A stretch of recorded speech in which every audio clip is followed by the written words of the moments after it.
Hello, chess family. It's me, National Master Jesse James. Time for another installment of Instructive Chess Miniatures.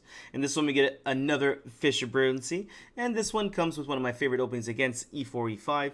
We're going to be looking at the Evans Gambit. And, well, we're going to call it Captain Evans because, well, just like him before him, he's going to be playing a very nice aggressive game. Here we go. We start up with e4, e5, knight f3, knight c6, bishop c4, the Italian, bishop c5, gioco piano, and pawn b4, exclam. Here we got the Evans Gambit. Definitely one of my favorites, and if I did play the Italian, especially in the gioco piano, I'd be playing this all the time. So here we go. b4, the best way to beat a gambit is to accept it. Bishop takes on b4. A side little note right here, knight takes b4 is not a good move here as well. You can just take on e5 here, but the best move here is pawn c3 attacking the knight. And now when the knight comes back to c6, here we just have the pawn to d4. Notice in the other variation, the bishop can move to a better square. So knight takes on b4 is technically not the best. Here we want to play bishop takes b4, allowing the bishop to move to some good squares. This is really cool. Even in the stats on here, even though Evans Gambit gives up a pawn to get the free tempo with pawn to c3 right here, it's already a 1 out of 3 chance here. And like I said, I would definitely be playing this, maybe not because it's the most correct move to play, but because I like to play it. I want to get these fun attacking positions. So c3 gets played, bishop back to a5. Of course, we're not supposed to play bishop c5. This is one of the ideas of the gambit. Do not move the same piece twice. If you can give away one pawn for 3 moves, that's supposed to be worth it, at least in the opening. And here with bishop to c5, here white plays pawn d4, and the bishop has moved, 1, 2, 3, and it's going to be moving a 4th time here, so this makes so much sense and definitely applies with the rule here. So d4 can get played right here, and, well, in the game, bishop went to a5 over here, and d4 is still the top move to be played. E takes on d4. If you don't take, white can just take back themselves.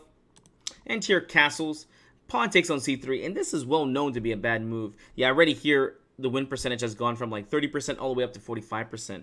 Okay, again, this is back in the day. Gosh, what year is this? 1963. So the theory was not well made out or done as it is today. Although I'm pretty sure Fischer at this time already has the theory up to date and maybe even still a little bit above us. And here Fischer plays the best move, queen to b3, developing the queen with a threat, attacking on f7, and also winning back the c3 pawn at his leisure. Queen e7 got played, and this is why I love playing this opening. Look, they brought the queen out too early. Here, there's tons of moves you can play here to get some good development and make some threats. But of course, Fischer chooses a good one.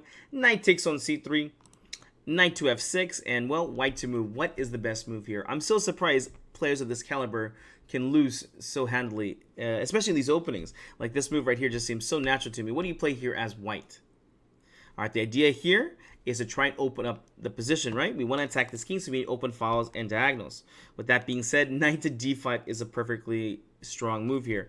It's attacking the queen, it's attacking the knight. Where does the queen even move to? Here, fine just goes ahead and takes on d5, which is exactly what we wanted. But what happens if we try to move the queen somewhere? Well, I guess you can play something like queen to d8, which is a way to play. But after bishop g5 here, you're in some trouble here. And castling kingside is not going to help. Pawn e5 is a threat. Yeah, everything is just looking terrible to me right here.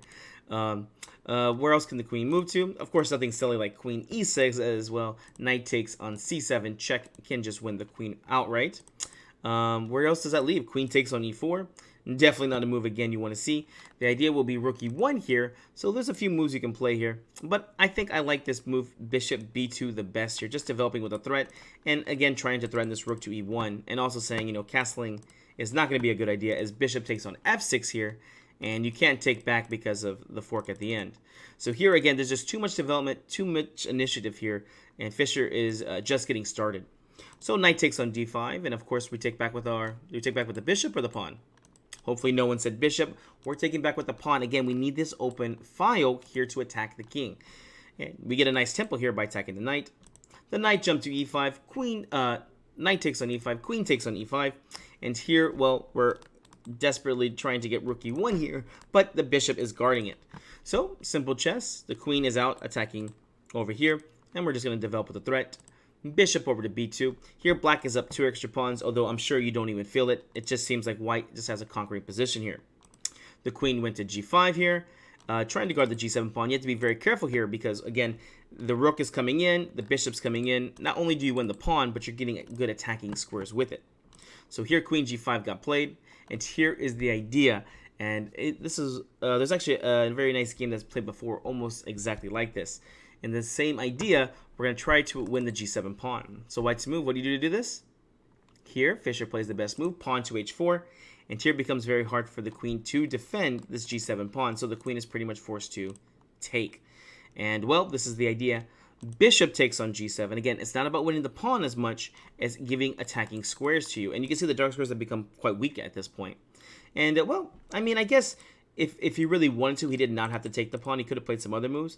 But here, I'm sure Fine was thinking, you know what, I'm going to play my rook to g8, and now I'm going to get some good attacking chances. You know, you give me 2 more moves, I'm going to have some really good attacking chances. I'll actually be winning this game.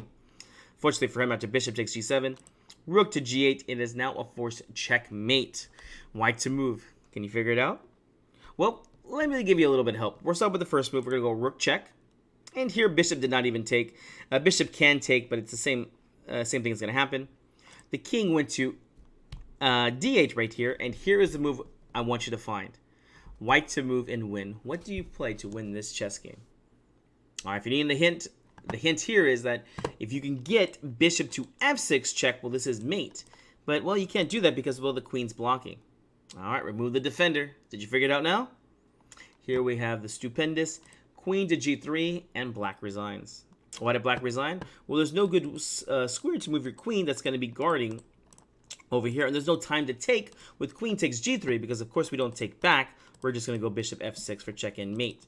And here the queen's overloaded, and there's just no good square for the queen to move to. There's even bishop f6 check idea for checkmate here. Not that we need it, but, you know, it's always nice to have multiple mates at your disposal. Yeah, at this point, black just went ahead and resigned. But here, the only move that you can really move your queen to would just be on e7 here. And, yeah, checkmate won't be too far away from here at all. All right, guys, hope you enjoyed this game. We'll see you in the next one.